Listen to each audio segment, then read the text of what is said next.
Some confrontations are fought with fists, others with philosophy. And sometimes, the most unforgettable battles are the ones where neither man seeks victory, but truth. It was October 1978, a crisp Los Angeles afternoon, inside a dojo in South Bay. Sunlight cut across the mats in golden streaks, falling on a semicircle of students sitting patiently in white gis. The air hummed with anticipation. Joe Louis, the undisputed champion of karate and kickboxing, stood at the front. At 34, he was a living legend. His body was carved by years of combat, his reputation built on speed, power, and an unrelenting drive to dominate. He was larger than life, and when he spoke, people listened. Today, Louis began, his voice sharp and commanding. We're going to talk about real fighting. Forget flashy techniques, forget movie tricks. A real fight comes down to efficiency, power, and speed. The students nodded, some eager, some uncertain.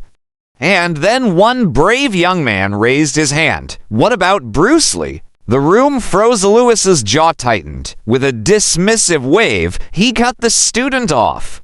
Bruce was a friend. May he rest in peace.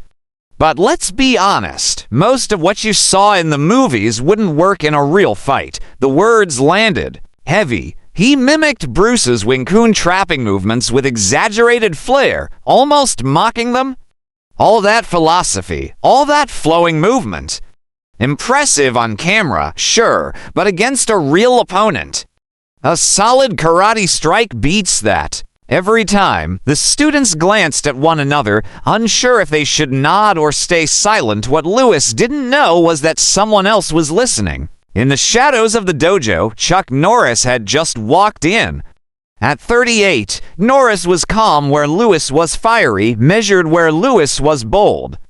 But above all, he carried something else, an unshakable respect for his late friend Bruce Lee, and as he stood quietly, hearing Bruce's name spoken with skepticism, Norris made a choice. He would not let his friend's memory be reduced to nothing more than movie magic. When Louis declared Bruce was too slow for modern competition, Chuck Norris stepped into the light yard, watching the wake-up lab, where history, mystery, and the human story collide. If you're new here, don't forget to like, subscribe, and hit the bell icon so you never miss an untold story. Dojo fell silent as Norris's voice cut through the tension. Interesting perspective, Joe. Every student turned. Louis spun, and his face lit with surprise and a flicker of defensiveness. Chuck Norris, his old sparring partner, his equal, was here just giving these kids some real-world advice. Louis said, almost casually, "I heard." Norris replied evenly, his eyes sharp. "Mind if I share another point of view?" A murmur of excitement rippled through the students. This wasn't just a lesson anymore, it was about to become historic. Norris walked to the front. Bruce Lee wasn't just fast, or strong, or philosophical. He was complete. His genius was never about who hit harder. It was about who understood combat more deeply. He knew how to be where you didn't expect him to be. At the exact moment you couldn't defend yourself, Louis folded his arms. Sounds poetic, Chuck, but philosophy doesn't block punches. The tension thickened. The students were leaning forward now, hanging on every word. And then Norris said softly, "Tell you what, Joe, why don't we test it?" The dojo erupted with whispers.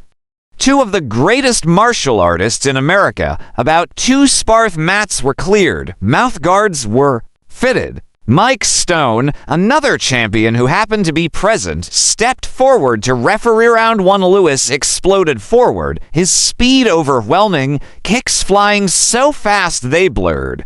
The students gasped at the display of raw athleticism, but Chuck wasn't. There, every kick, every strike passed through empty air as Norris flowed just out of reach. He didn't fight speed with speed, he fought it with timing. And then, with a perfectly controlled motion, Norris slipped inside and tapped Louis lightly on the abdomen, then the temple. The room froze. He could have ended the fight. But he chose control. Round 2. Louis, frustrated, shifted tactics. Grappling, spinning heel kicks, sheer force, but again, Norris flowed. He used Lewis's power against him, deflecting, redirecting, until he was behind him. Another opening. Another point be now, the students weren't watching a spar, they were witnessing a philosophy in motion. Bruce Lee's Lewis's frustration softened into something else. Realization. As they paused, Norris asked quietly, "Do you still think Bruce was too slow?" The dojo went silent. Even the traffic outside seemed to vanish. Norris continued, "Bruce once told me, speed isn't moving fast. It's moving correctly. You don't need to be faster than your opponent. You need to be where they don't expect you. When they don't expect you." Joe, you threw everything you had just now. How many landed? Lewis's face changed. He thought back.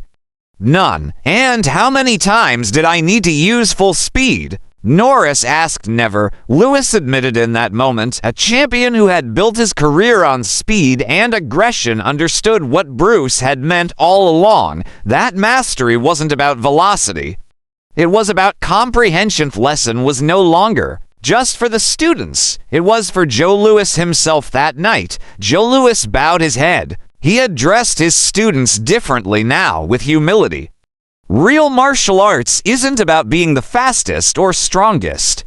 It's about understanding combat so deeply that speed and strength are just tools, not crutches. And Chuck Norris, he simply smiled because the truth wasn't his alone to prove.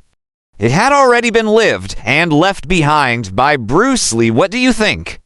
Was Joe Louis right about speed? Or was Bruce Lee's philosophy the ultimate key to martial arts mastery? Leave your answer in the comments below. This is the Wake Up Lab. Thank you for watching, and we'll see you in the next Untold Story.